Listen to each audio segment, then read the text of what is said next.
Zuma!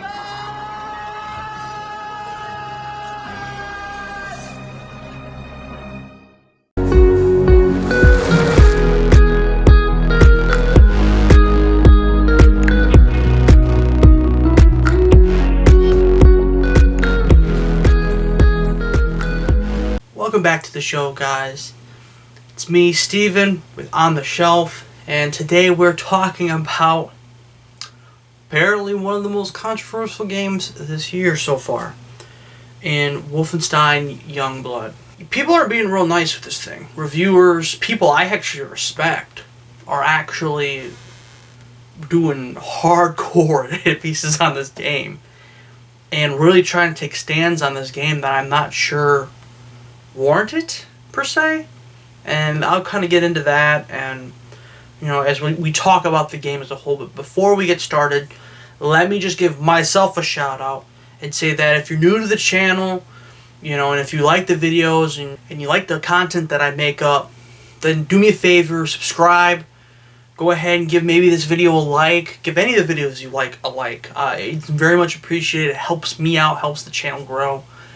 And it's obviously, it helps too to sit there and be able to get a little bit of that feedback to know if I'm doing a good job, if I'm you know, hitting the right chords or not with you guys. So obviously any of that is appreciated. Obviously there's comment sections if you ever want to get a discussion going.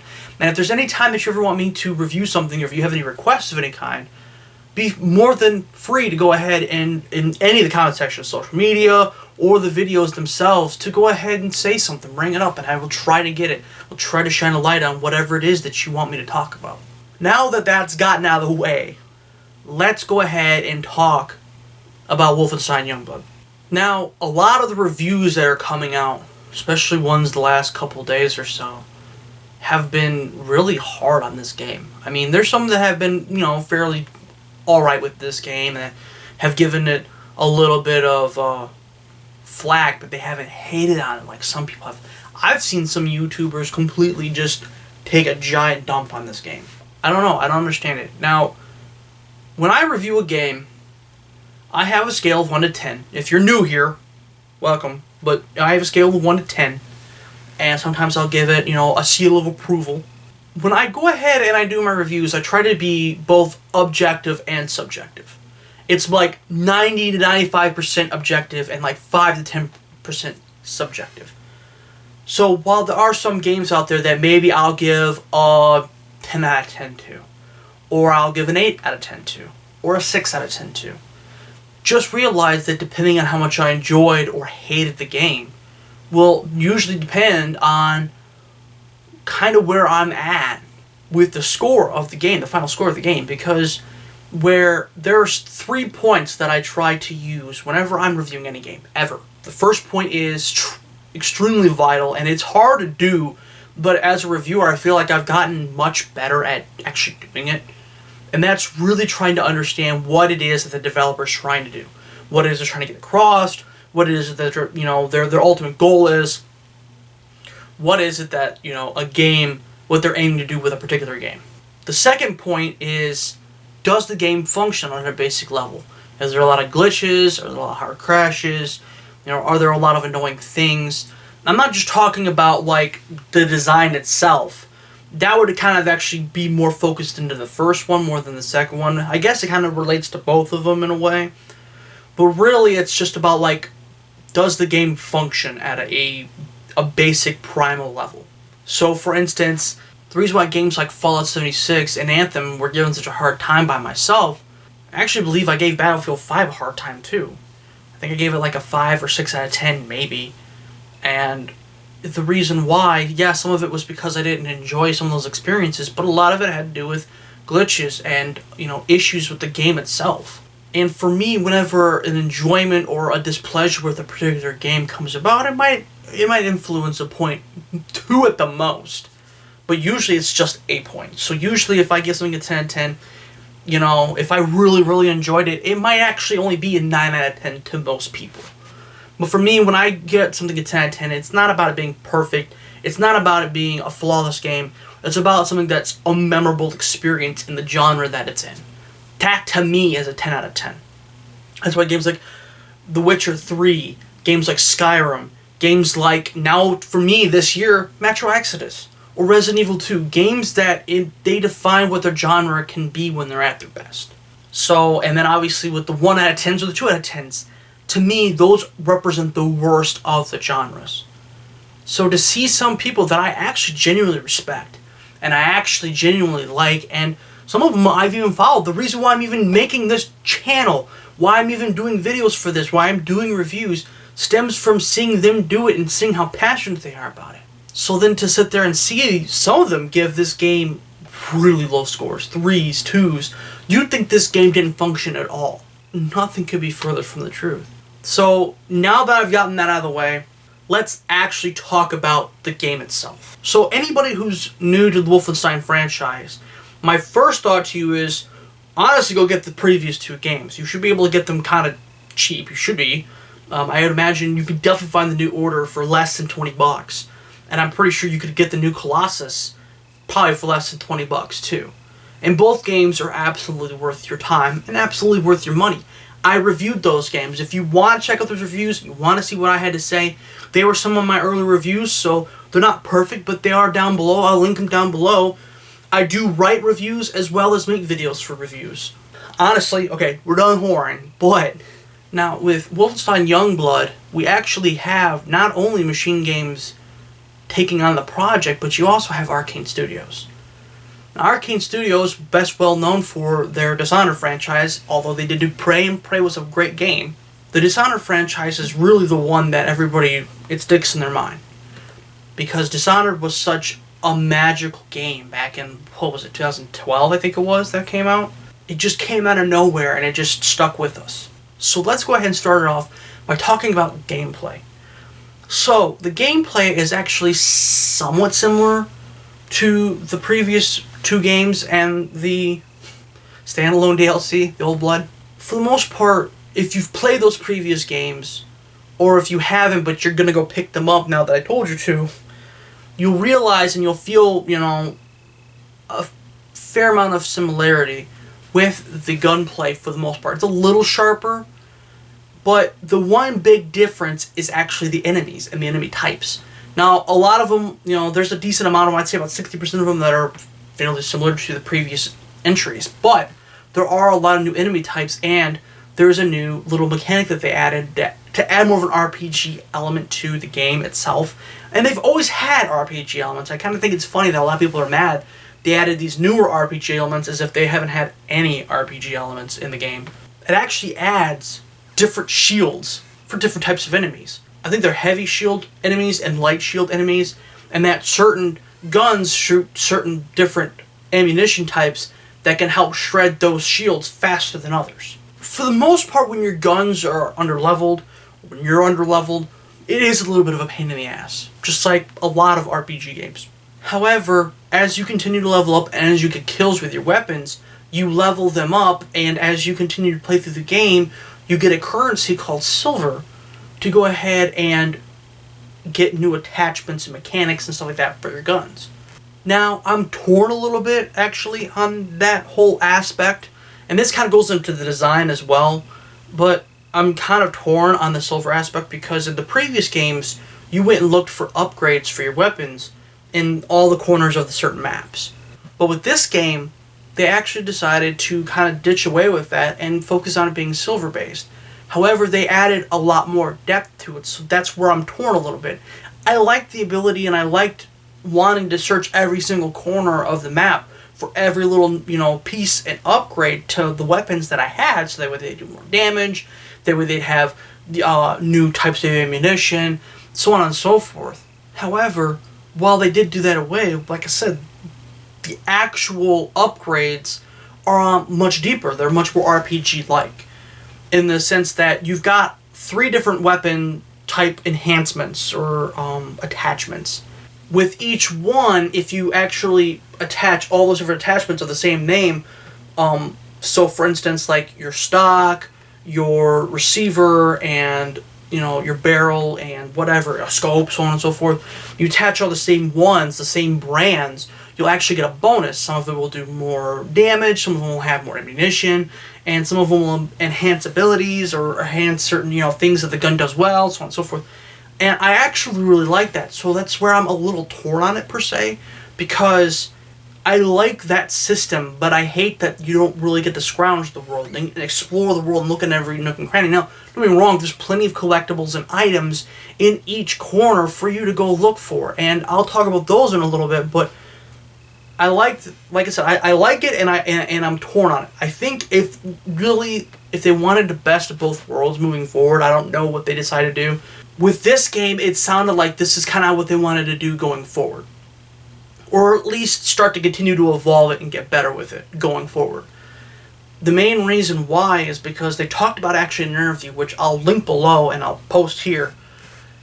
It was actually really interesting that one of the lead designers of Youngblood was talking about how they hated the fact that with the new order, they weren't able to go back and actually replay certain elements without replaying the entire game, and they hated that. Everybody, including myself, consider, the new order to be pretty much a masterpiece. And then to sit there and to see the developers like, no, I see this flaw, I see that flaw, I hate it. Then they tried to rectify it with the new Colossus by making it where you can go back into the field as a sort of end game to assassinate Uber Commandos to be able to go get certain collectibles and certain things on the map if you missed them. But that doesn't entirely work either because there's no real benefit to it. There's no added story elements to it. There's no real, rewards for doing it other than just doing it. Really, it's just achievements and just getting your collectibles, and that's really about it. Otherwise, you're killing, the Uber Commandos, and that's that. I mean, it wasn't a perfect system, but you could see with that evolution why they did what they did when you read this interview. And I honestly believe that if you have played the game and you didn't like it, read this interview so that maybe it can kind of give you a few answers to why they decided to do what they decided to do. And if you haven't played it and you're kind of curious, look it up. I mean, it's, like I said, it's a great interview. It gives a lot of great insight because the lead actually goes and talks a lot about, playing a lot of, newer games like Metro Exodus and stuff like that and saying, hey, we got a lot of inspiration. So I'm hoping with certain games like that they continue to learn from those games because Metro Exodus overall does a really great job with its world design and its gameplay design. However, there is one big gameplay / kind of world design thing that really does have me frustrated with this game. And that is the endless waves of freaking enemies. And when you finally kill the commander, I think they stop. I haven't fully been able to... I haven't noticed, per se, because usually once I finally kill everybody I can see, I usually just book it. But I think once you finally kill the commanders of the particular areas, they do finally stop with the freaking enemies, but that is one weak aspect of this game that is kind of frustrating. There are people who like it, and that's perfectly fine. And there are times where I like it. But sometimes, when you're there for one particular thing, one particular side objective, it's really annoying when you get spotted by one of the million enemies that are on these maps. And it's not just that everybody then jumps you, which was the frustrating thing about the new Colossus. It's the fact that they all jump you and then they just keep coming because they keep respawning. Because it's kind of like a semi-open, living world like Destiny per se. There's another thing too that's it's gameplay / design that really frustrates me too, is that there's no pause. You're trying to do anything and you're gonna get shot. And I know that they warned us about that. So I mean, I knew that it was gonna be that way, but that doesn't make me any happier about it. It's still bad gameplay. It's still bad design in my eyes. I don't like it any more when Destiny does it than I do when Wolfenstein does it. And I really love Destiny, but nothing's more frustrating when you're trying to look something up and there are enemies that just keep spawning and shooting you in the fucking face. It's frustrating. It is frustrating, and it's frustrating here. The non-stop endless waves of enemies is frustrating. However, the one thing that I actually really did appreciate was, as I continued to level up and as I continued to run through certain areas, I don't know if I'm just seeing things, but I swear to Christ that the game kind of was evolving to my playstyles. See, with Arcane being a part of this project, there's a lot of verticality to the levels. And I guess we'll kind of start getting a little bit into the world design and how I feel about that. there's a lot of verticality levels. There will be like 2, 3, even 4 stories or more where you can climb up and get above everything and see everything down below. And obviously, though, you're not completely safe because there's going to be your little floating fucking robots that are going to catch you too. And if you shoot those down, it will start to spook people. But there's one particular point and one particular part in one of the maps that when you start off, you run up the stairs from the subway from where you spawn, and I usually jump, and that's one actually aspect of the gameplay that I actually really, really liked. I love the double jump, and I love most of the abilities that the sisters have. There's 3 main ones that they have with their suits. The ability to turn invisible, the ability to obviously bull rush like in the previous Wolfenstein game, and the ability to actually, I'm not going to spoil that, but I'm not going to spoil that, but it is actually really cool. And actually one of the trailers kind of spoiled it, so if you haven't seen too many of the trailers, don't. But there is one other really cool ability that you'll get later on as the story progresses. The story is only about 10 hours long, which is about the same length as the New Colossus. The New Colossus is about 10, 12 hours long, depending on what difficulty you had it at.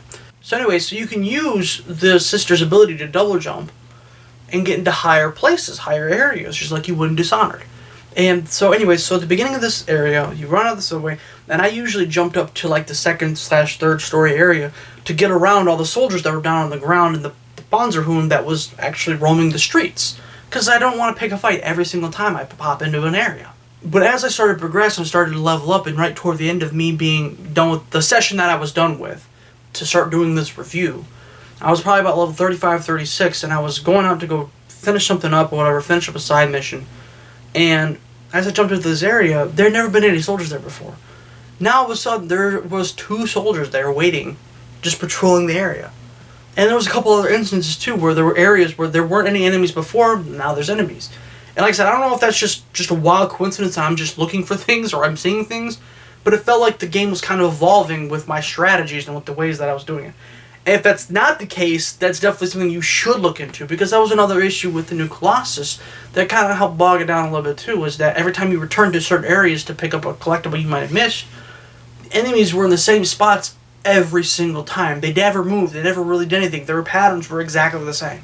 So evolving certain behaviors and certain, where certain enemies are, helps make it feel like a new map even when it's not. But overall, with the fact that Arcane obviously has its, hands in the project, you get, like I said, you get all this verticality, you get all, all this depth. There's all these different ways, from vents to lights up top, which you couldn't do before, to, all these different areas that you go to that you might have thought about in the New Order or the New Colossus when you were playing through it, that you're like, man, I really wish I could go there. Now you can go there pretty much most of the time. There's open windows with complete layouts. I would have liked a little more. I'm not going to lie. It would have been nice to have just a few more open areas to be able to kind of explore and to kind of run into and to use to help, maybe not just use it as escape, but also be able to use it to help, fill in enemies so that way you can gun them down in a straight line. But I did love that even though it didn't seem like it at a surface level, there's a lot more depth to each map, and I felt like they do deserve praise for that. That is something that I felt like they did really, really well. And I could kind of see it and understand after reading that interview what they were trying to go for with their vision. Bosses are back. The new Colossus, another big issue that I had with it that really kept it back from being a 10 out of 10 for me, was the fact that it lacked really any serious boss battles, any connection, any villains that you're like, okay, now I know what I'm doing. Some people complain about the last boss battle in Youngblood, but I don't know, I beat it the first time and I was on the hardest difficulty. I don't understand why some people were so frustrated with it. I mean, don't get me wrong, okay, I guess it's a smidge of a lie. I do know why they were frustrated with it, but I don't know why they couldn't figure it out. There are some people that are really hung up on that last battle. Like, it took me hours, I couldn't beat it, blah, blah, blah, blah, blah. I gave up on it. I don't know. I don't know what to tell you. I enjoy the fact that there are boss battles, and I mean, I always like that they're improving with the boss battles. Like I said, with New Colossus, they didn't have any, but the New Order and the Old Blood, they did. So I was like, I know you guys know how to do boss battles, so I do appreciate that you guys brought back boss battles back, but obviously always continue to tweak them and make them feel unique. That's, I guess, the only thing I can really say moving forward with that. But overall, I really did enjoy the fact that there were a bunch of new enemies. Obviously, we talked about it before. There's different shields and different ways to take on all these different enemies. But there were just different, like, character behaviors in general. Like, different weapons that they used, different, ammunitions, different types, different tactics overall. Sometimes the AI can be kind of dense. I'm not going to sit here and lie to you. It's not like the AI is the smartest freaking AI, but it gets the job done. They can sometimes be fairly aggressive, and it can be kind of annoying. I'm not going to lie. I got downed a couple times because I had overly aggressive shotgunners and flamethrower guys. But your AI partner, for the most part, for me anyways, I only had one issue with her leaving me to die. But I had a full thing of lives. The shared life is what they call it. And you get, I think, 3 of them. Two or three of them. So the way if a character dies, you don't have to completely restart. If your partner can't pick you up, or if you can't pick your partner up, you can spawn. You'll have only like half your life or something like that. It's like 50 health or like 75 health, whatever. And then there are perks to increase the amount. Overall, really though, I mean, it's just I didn't have any issues. And like I said, I was playing on the hardest setting. But I guess there are some glitches here and there though. And like I said, I have at least seen it once, where sometimes the AI partner just doesn't pick you up. They actually cleared the whole area, which was dope. But then I'm sitting here bleeding out. I'm like, pick me up. And they're like, They just stood there and looked at me. I don't know. There's a bug there somewhere that needs to get addressed. But overall, though, I didn't have any issues with the AI partner. I didn't get a chance to play co-op, which is sad. I wanted to play with Hunter, but Hunter, I know, has been very busy lately. He's got a new job, and he's trying to work on getting his own place and stuff like that now that he's graduated. So he's been busy.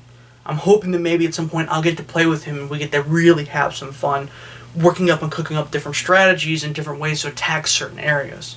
Guns and stuff like that are actually great as well, and they usually are. You have your staples. You have your shotgun, your assault rifle, your pistol, your little sub-pistol, or as they call it, the machine pistol. You've got obviously your melees, your axe, or your knife, whatever you choose. It's totally up to you, and you can bounce between the two if you want. And then, of course, there's the lasercraft, which is from the New Order. Just as brilliant as you remember it being. And it's actually got even more different types of perks and stuff like that to make it, either be like one big blast, or it can shoot, several mini blasts, or you can charge up and hit it, whatever. It's great. It's the lasercraft. But what I really enjoyed was actually the 2 newer weapons for this particular, for the Machine Games entry, which is the electric craft and the diesel craft. The electric craft basically being, it's an electric gun, that's what it is. You literally just go around, you just hold the trigger, and you just shoot electricity out. You feel like Emperor Palpatine. All the power! And you just get to melt and turn to ash everybody. It's freaking amazing. And then, of course, the diesel craft being the grenade launcher. Sort of a grenade. It's like a mine/grenade launcher. I thought it was really cool. And all the different upgrades for that are really dope. And you can fire it and blow up one mine at a time, or you can fire, like, the whole clip, like 9-10 mines and blow them all at once, whatever. But there's a lot of explosions. And I think really, to me, honestly, that was really the one thing that was kind of missing from the other Wolfenstein games. So it was kind of an explosive weapon, whether it was a rocket launcher or a grenade launcher or something along the lines of that. And they finally kind of gave us one. And I did really enjoy it, and I thought it was really cool. I will say, though, that I really wish that we would have gotten at least one more new weapon. It could have been an ice gun, for Christ's sakes, or a flamethrower.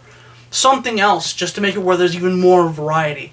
But there was something that I thought was really cool about this game, is there's actually 2 perks that you can get that can let you store the heavy weapons, a lot of the new heavy weapons that they introduced with the new Colossus. You can actually store them in your weapon wheel, and you can upgrade those to do different and better things, which I think is really cool.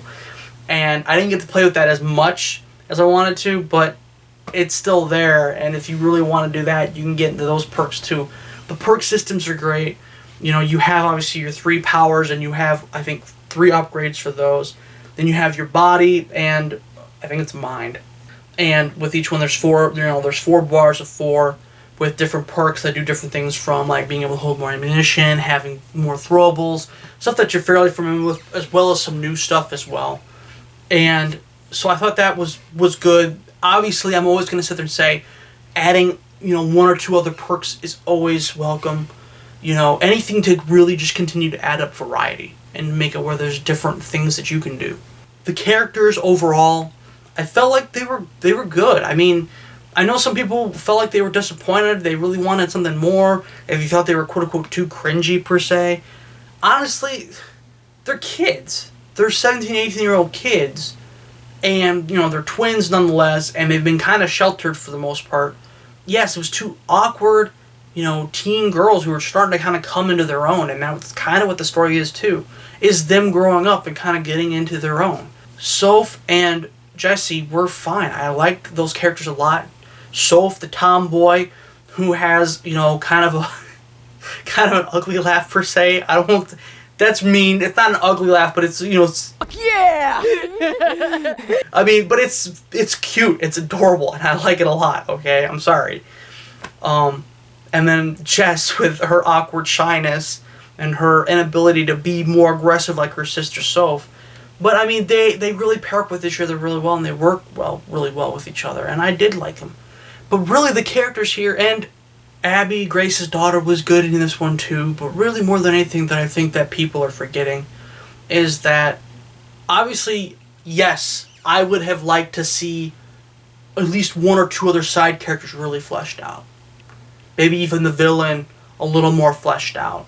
Certain things done a little bit better. This game was just really focused on doing two things. Number one, introducing us to the twin sisters and Abby, and some of the other characters that will more than likely obviously be in Wolfenstein 3. And establish them. Give us, you know, personalities, give us certain things about them, let us learn about them, while trying to have fun doing it. Which was the basic concept. They really wanted to focus more on the fun than the story with this one. And that's perfectly fine with me. This game was about really just, like I said, introducing them so that way they didn't have to overly spend more time doing it in Wolf 3. People are so mad about some of the characters here in Youngblood, but can you tell me even 5 characters from Old Blood that aren't BJ? Oh wait. You don't really remember too many of the characters. There were 1 or 2 that were memorable, and I will admit that. But really, a lot of the characters in the Old Blood were used as stepping stools into the New Order. I mean, Old Blood is the prequel to the New Order. So that's the focus of this game more than anything. And I think that a lot of people kind of forgot that. They treated this more like Wolfenstein 3. The game does a couple of things that are very interesting, and I don't want to spoil them. Maybe I'll talk about it, you know, if anybody wants to hit me up or talk about it, you know, they've played the game, or, you know, or if they just don't care about spoilers. But there was some really great things about the game that I really enjoyed, as well as some of the aspects of the story because of what it means going forward.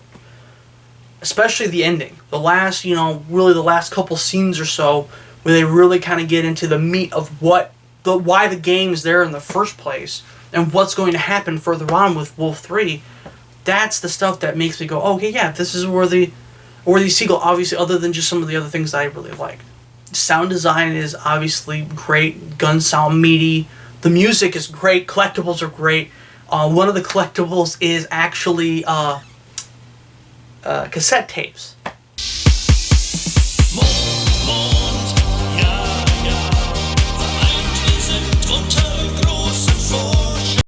I mean, it's obviously going to be 80s flavor, right? So there's cassette tapes.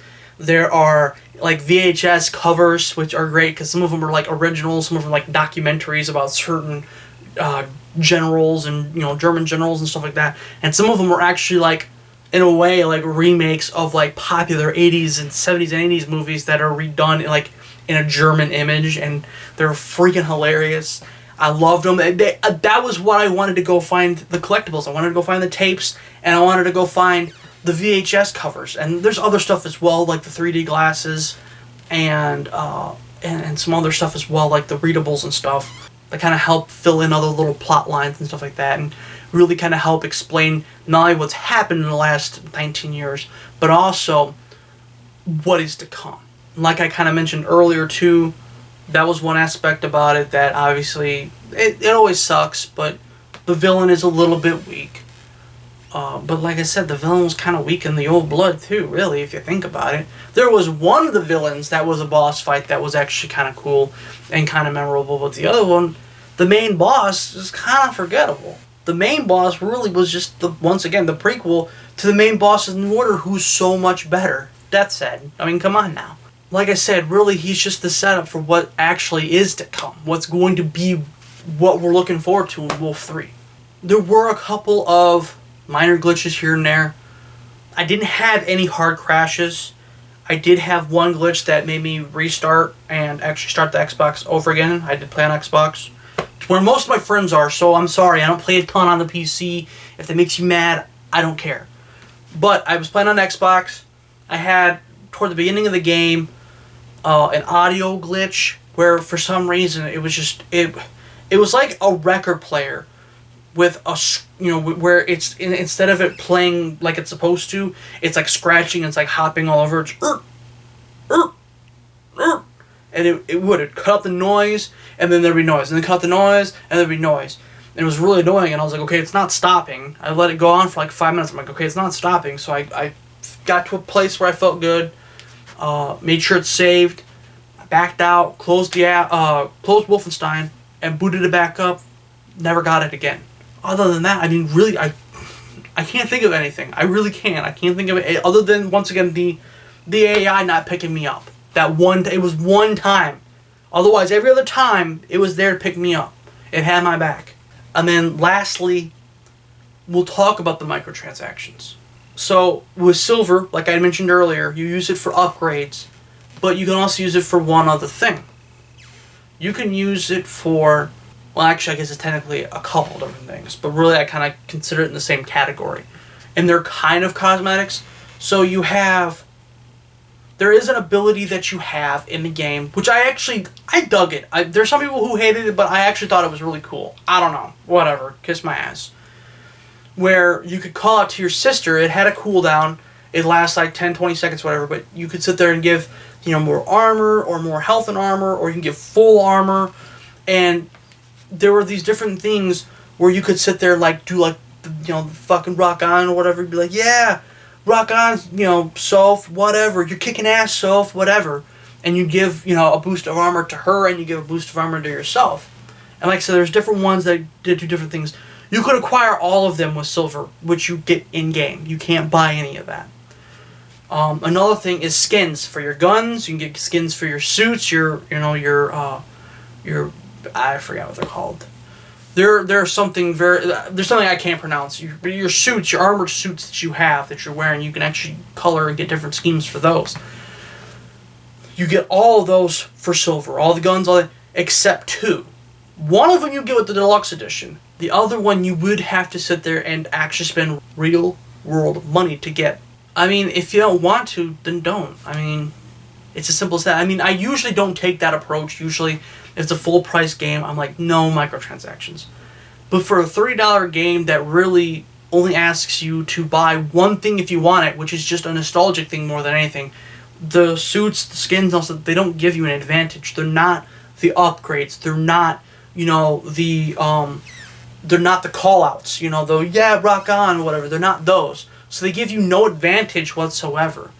And that's it. It's one armor suit, and it's one skin for the melees, which I think it's that both the axe and the knife you'd have to buy with real world money, and that's it. Everything else you buy with silver. You can buy it with gold. Some of them you can buy with gold, and others you can't buy at all with gold. Most of them you buy with silver, and they're not that hard to get. They're not that hard to obtain. If you really like the game, you're gonna play it. You're gonna get the silver. It ain't gonna be that big of a deal. But there are some people that I actually genuinely respect that are they're having fits about this. There are microtransactions in this game, this full price game, and some of them, where they live, it is considered a full price game for them, but it's not that big of a deal. There are so many other games where microtransactions flood the game. Shadow of War, Assassin's Creed Odyssey, which is a game that those same people did not rail on like I railed on, by the way. And I freaking hated Assassin's Creed Odyssey. Sorry if that offends you, but I couldn't stand that game. And that was ripe with fucking microtransactions. And they didn't give nearly as much of a shit about it then. And so I don't understand. The only thing that comes to mind is that some of these people are still so fucking salty about Fallout 76, which, don't get me wrong, I still hate that fucking game. I still think that game's a piece of shit. I'm sorry, Bethesda. It was and it is. But just because it has Bethesda's name on it does not mean that it deserves the ire. Like I said, there are so many that I actually genuinely do care and I like, and I'd love to get to know better too, but I totally respect him as a whole. I mean, he slapped a 3 out of 10 on it. He gave a better rating to fucking Anthem, dude. And that's the whole reason why I gave that earlier, that speech about, like, there's 3 things I rate these games on. No matter what. 3 things I rate them on. You gave a better rating to fucking Anthem. This game functions way better. I had a lot of fun, and a lot of the other people that I'm reading, most of them had fun. The people who are talking shit about the game are, most of them, not all of them, but most of them haven't even played it. They're just taking these people's word for it. You guys have got to be shitting me. It's like, it makes it where when I see people say, oh yeah, they're just trying to chase that YouTube sensationalism, or they're just trying to be angry because it gets them money. I can't argue against it. I can't, because you're not being consistent. But that's just my 2 cents on it. And if anybody wants to come for me on that, whatever. I'll stand my ground on that. Overall, I really did, like I said, I had fun with this game. It's a $30 game. It's $40 and you can play with a friend for free if they've got a Bethesda account. All they have to do is just join your session. That's it. So you don't even have to buy 2 copies of it, just like with A Way Out. That came out, I think, actually last year. So, but I mean, the game, for me, was fun. I enjoyed it. Is it the best Wolfenstein game? No, it's not. It wasn't aiming to be. It was just supposed to be, it was supposed to be fun. It was supposed to let them try out some new things, see what works, what doesn't, kind of throw some stuff against the wall, and to just have fun with it. And that's what they did, and that's what I did. Like I said, is it the deepest game? No, it's not. But it's so fucking funny that some of the people, too, that I like I said, I look up to and that I do care about, man, they shit all over the new Colossus, too. And now they're shit all over this one. So I don't understand. Is part of it me being a fanboy? Yeah, maybe a little bit. But like I said, other than really the, couple small glitches here and there weren't any real issues with the game. I understood what the game designers were trying to do. I know that, like I said, they weren't aiming for it to be the best Wolfenstein yet. And I know some people take offense to that. Some people will sit there and be like, well, they should with every single game. But it's like, people don't have the resources or the time to do that, dog, number one. Number two, not every game has to be that. I've had some of those games already, and there's still games to come. Sometimes it's nice just to have a laid-back, fun game that tries to do some new things to kind of mix up the formula and make it different. There are people who will complain that some games are too similar to other games, and then be the same guys that bitch about games being too different. And it's like, it's the same people who complain about music too. Anyways, I digress. Look, like I said, I had fun. Level design was great. The weapons were fun. Different customizations, the different, skins, different things that you can get for your stuff is great. There are some issues with it, like I said. The endless waves of enemies can get kind of annoying sometimes. Sometimes, your AI partner won't pick you up. But really, other than that, I didn't have many gripes with this game. I liked being able to explore the different things. The re-looked and the reworked streets of France. I actually really enjoyed it. And honestly, if you have, $30 lying around, or if you want to wait until a sale, wait until a sale. That's okay. I'm okay with that. Wait till it's $20. I honestly think getting this game, getting the other 2 games together and getting them for like $60 or less is absolutely worth it. You'll have so many hours to play through. So my final verdict for Wolfenstein Youngblood was hard for me, because as a fan and as somebody who did enjoy the game, I would say I'd give it an 8 out of 10. But if I'm going to stay objective and try to pull back a little bit on the reins, I'd say that it's a 7 out of 10. I had to think long and hard about this one. I actually kind of bounced around between a 7 and an 8 out of 10. And I'm not too worried about Wolfenstein 3. I know some people are up in arms, they ruined the franchise. But really, for the most part, the game is fine. It's kind of a sidestep game that, like I said, introduces some new ideas, some new, design, decisions, and kind of gets you up to speed with some newer characters before it goes into the last chapter. But I will say that it's much better of a game than a lot of these people are making a 3 out of 10. That game has to be broken. What's wrong with you? So anyways, sorry I haven't been around to give a lot of updates or do some of the reviews that I said that I was going to do. I've been not only busy, but money's been really tight. And so it's really hurt, and I don't really want to go out and spend a bunch of money trying to do certain things while, because I feel bad. I do. I feel genuinely bad. And I was trying to sit there and spend a little time, too, with Emily. She had a week or so off. So hopefully, though, I'll maybe be able to catch up on one or two of those things and be able to review and talk about them. But if I don't, I should have some stuff coming up in the pipeline here in the next couple weeks. Definitely by the end of next month, I should have a couple of new things to talk about, I promise. So yeah, so just like I said, if you can, give the video a thumbs up, maybe share it around, go ahead and subscribe if you haven't. It helps me out a lot, and I absolutely appreciate it. I do it for you guys. Sometimes I do it for me, sometimes it's therapy, to sit there and yell about something or to get something off my chest, but I mainly do it for you guys because I want to make sure that I inform you and I show you and I describe to you guys what's going on. Anyways, I'll talk to you guys in the next On The Shelf.